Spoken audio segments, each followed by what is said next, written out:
Day 5 of marathon training is done. I'm crushing it out here, you guys. I'm killing it. This is fantastic.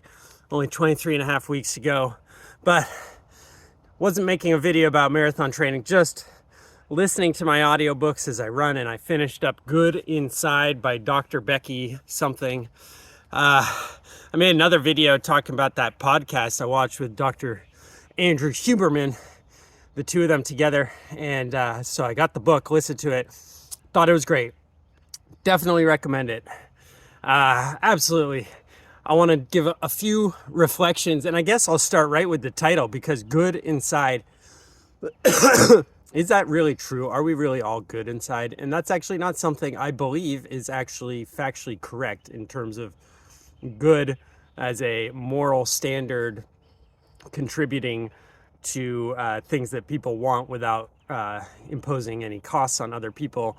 If that's the terms of goodness, I don't think we're just naturally good. I think we're naturally sort of whatever we're gonna be. We respond to our environment, and humans have capacity for good and bad inside. Anyways, I'm going on a long tangent here. This is gonna be a long tangent.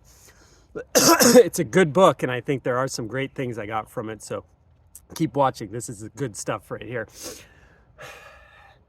So I actually think I like more of the Byron Katie kind of approach here, and for whatever you think of her, I like it, that basically we are what should be, as a different way of dealing with shame, I guess, because that's kind of the idea of the book. Good Inside is an antidote to this shame thing that kind of paralyzes us, and that paralyzing shame, I think, is pretty clearly dysfunctional. It doesn't help us as human beings to just be paralyzed and dysfunctional. So we are what should be, which would be the Byron Katie approach. I am what I should be, simply because of the fact that I am what I am. I am what already is, and what already is should be what it is, because that's just what is. It's a lot of words, but I think if you think at the kind of evolutionary universal level, that all of the universe is occurring as this kind of figuring out process, like Wolfram's rules. It's just this process of a sort of blind universe figuring out what works, whether you believe in God or not. I think God still works with that kind of vision, but that a tree was sort of figured out by this combination of sunlight coming down and water and soil, and that it was kind of discovered in that sense. And all those trials and errors were exactly what they should be, because that's exactly what led to this tree. And so that's kind of like how I like to think of it, rather than just as a goodness. We're all good inside. But nonetheless, does it work as a parenting strategy to look at your kids and say, that's a good kid, that's a good kid, or even to say to your kids, that's a good kid, or to yourself, I'm a good parent? Does it work as a strategy? Probably, even if it's not factually correct. It probably leads to good results. And so I totally appreciate it, and I'm not saying there's anything wrong with her book in that sense. Just going on a tangent. At any rate, mantras, that's one of the things that she teaches that I think is really cool, is this idea of just like having a little phrase that you say to yourself, or you teach your kids to say to yourself in those moments, like, I'm a good parent having a challenging time right now. I'm a good parent just having a hard time right now, as a way of kind of centering yourself. I think a lot of parenting is about having emotional calm, which is pretty amazing about parenting, is that it shows you how little emotional regulation you actually have.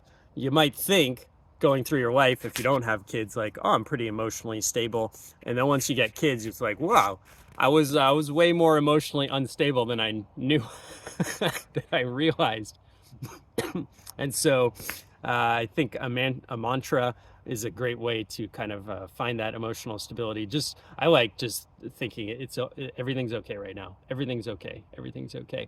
Because sometimes kids are so full of surprises. It's so spontaneous and unexpected. It's like, everything's great. It's quiet. We're all just reading books. And then all of a sudden a baseball's through the window. Whoa, I didn't expect that. Like, things just come up, and because it's so unexpected, for me, it kind of triggers that emergency response. Oh, it's an emergency. And then you got to just realize, wait, it's okay. Even if it's a baseball through the window or whatever it is, that's okay. It's okay. We can handle that. We know how to handle broken windows. It's not what I wanted to happen right in this moment, but it's okay. It's okay. I've always liked that as a mantra. It's okay. Everything's okay. Another thing that I really liked about hers was talking about parts of the personality, because I've always found that to be a useful strategy within myself. Like, I have a part of me that really wants to go back to sleep right now, and I have a part of me that really wants to train for a marathon. And that part of me is excited. And the other part of me, that lazy part's just like, oh, I just want to sleep.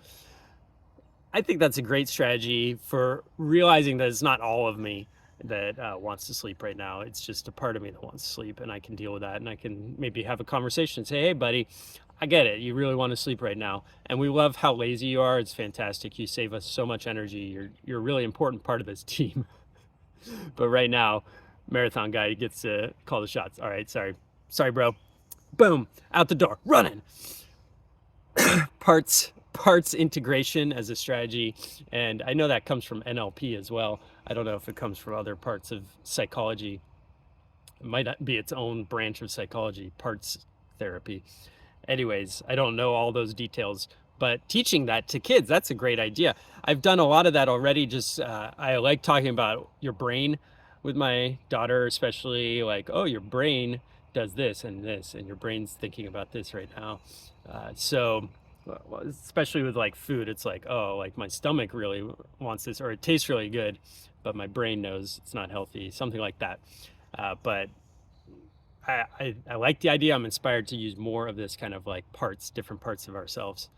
She talks about one part being the perfectionist part that just wants everything to be perfect. And we can talk to that part of ourselves and be like, hey, I know you want everything to be perfect, but it's life. It's not going to be perfect. So we're going to do our best, and we're going to try to help walk side by side with you when you have those challenging times that things aren't perfect. So the parts, the mantras, that just general attitude of my kids are good inside, those are some of the things I picked up from the book. I definitely recommend it. I can see how maybe she kind of talks about it's a movement of we're all going to start feeling like we're all good inside. And she also gives a lot of like scripts. So it's almost like a methodology. I could see, and she has a community, I could see how this could be almost a little bit like cult-like, or people could really kind of get into it as like, this is the solution. I have to parent this way, and I'm going to say these scripts exactly how she said them, and I'm part of a movement. So I don't know if that's happening in her community, but it has a little bit of that flavor to it. And excuse me, I'm getting over a cold also. But you know what the best thing for a cold is? Marathon training. That's right, marathon training. That's the answer to everything. So get out there and start running. Actually, I like all kinds of training, any kind of training. Getting back to the point about methodology, one of the funny things is that she tells these stories like, you could try this with your kid. Try saying, when I was a kid, my mom taught me this little technique for dealing with emotions. And I wonder if she thinks I'm actually going to tell the story as though my mom really told me that. Like, am I supposed to just lie to my kid, or am I supposed to pretend I have, or like I'm supposed to think and realize that I do have these stories? So I wonder if there's people out there that are just like reading her life stories as their own and just saying it to their kids, like, oh yeah, my Aunt Shirley taught me this when I was a kid. They don't even have an Aunt Shirley. I don't know. Are the kids gonna figure it out? Anyway, putting all that aside, it's still a good book. I loved it. I thought it was great. I highly recommend it. I don't have an Amazon affiliate link below, but if I did, or maybe someday there will be one there, click the link below. There's no link there. There's no link. Just Google the thing. Go to Amazon. Figure it out yourself. You're a grown adult. You're good inside. You're just having a challenging time finding the book. So go find the book. I'm just rambling. Get out of here.